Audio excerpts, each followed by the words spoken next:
రావాలి వెంకటలక్ష్మి, అది పడేసేరా. రెండింటికి వెలిగించాము. ఒక దాని మీద గ్లాస్ని బోర్లిస్తున్నాం. ఓకేనా? వచ్చావా వెంకటలక్ష్మి? ఫాస్ట్గా రావాలి. అందరూ చూడండి. నాకు ఎందుకు అలాగైందో చెప్పాలి. ఓకేనా?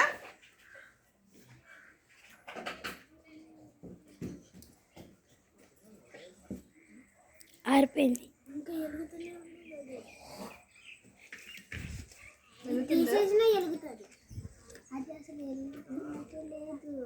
వెలగట్లేదు మేడం.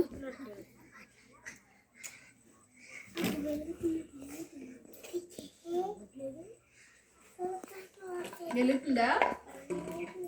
ఇందులో వెలుగుతుందా ఆరిపోయిందా? ఇది వెలుగుతుంది మేడం. ఎందుకని ఇది ఆరిపోయింది? అది గ్లాస్ వేసాం. ఎందుకని?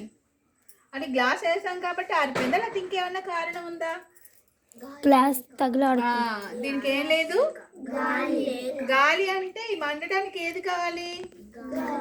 గాలి కావాలి.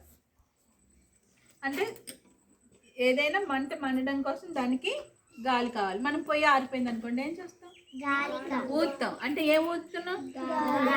గాలి ఊదుతున్నాం. ఏ గాలి అవసరం ఈ మండాలంటే? ఆక్సిజన్ కావాలా, కార్బన్ డైఆక్సైడ్ కావాలా? అవునా? ఒకసారి ఆలోచించండి. మనం పీల్చుకునే గాలి ఏంటి?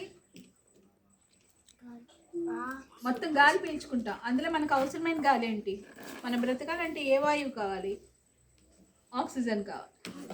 ఆక్సిజన్ అయితే చల్లగా వెళ్తుంది. ముక్కులోంచి పీల్చినప్పుడు పీల్చండి, లోపలికి వెళ్ళే గాలి ఎలా అనిపిస్తుంది?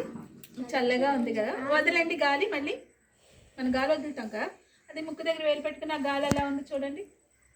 వేడిగా వేడిగా ఉండే గాలి. మనం వదిలేసే గాలి కార్బన్ డైఆక్సైడ్, అది వేడిగా ఉంటుంది, మంట పుట్టిస్తుంది. మనం పీల్చుకునే గాలి ఆక్సిజన్, చల్లగా ఉంటుంది. ఊదాను అనుకోండి, ఏమైంది? ఆరిపోయింది. అంటే నేను ఏం ఊదాను? ఆక్సిజన్ ఊదాను. అయితే ఇది మండడానికి ఏం కావాలి? గాలిలోని కార్బన్ డైఆక్సైడ్ కావాలి. ఇప్పుడు ఇందులో గాలి లేదు కదా, గాలి ఇలా మూసేయడం వల్ల మండుతుంది కదా. మండుతూ ఉన్నప్పుడు లోపల ఉన్న గాలి అంతా కూడా ఆవిరైపోతుంది. ఇంక గాలి ఉండదు. గాలి ఉండలేనప్పుడు అదేమవుతుంది? కొవ్వొత్తు ఆరిపోతుంది. కానీ బయట ఉన్నదానికి గాలి ఉంది, దానికి కావాల్సిన వాయువు అందింది కాబట్టి ఇది వెలిగింది, ఇది ఆరిపోయింది. ఓకే? దీన్ని బట్టి వస్తువులు మండడానికి ఏం కావాలి? ఆపేయము.